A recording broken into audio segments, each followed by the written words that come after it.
Фокусот на новите законски решенија треба да биде насочен кон подобрување на квалитетот на студиите, а не кон бројот на објавени научни трудови во списанија со импакт фактор, реагира дел од професорската фела. Професорот Илија Ацевски посочува дека речиси 90% од професорскиот кадар во Македонија се редовни професори, поради што ја поздравува одлуката за нивен реизбор на 7 години.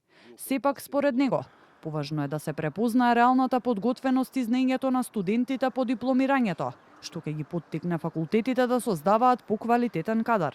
На тој начин, вели Ацевски, државата нема директно да се меша во образованието, но ќе испрати јасна порака до универзитетите за квалитетот на нивните студии.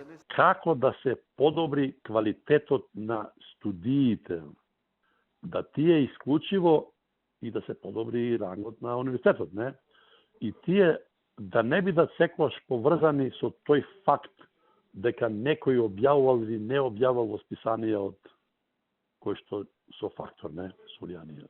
Тоа значи дека во Македонија потребни се подлабоки реформи во тој контекст. Оној кој што дипломира, така, и треба едно квалификувано тело да ја односно да ја согледа неговата способност за тоа што земал диплома. И сега постои некоја процена, но досега не се случило да кажат тие тела дека некој кој дипломирал е недоволно оспособуван, образован.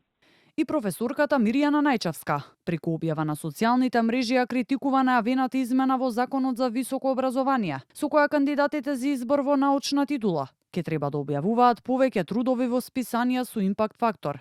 Таа објаснува дека импакт факторот не го мери квалитетот на трудот, туку само колку пати биле цитирани темите, кои понекогаш, вели, може да бидат негативни или условени од моментални контраверзии.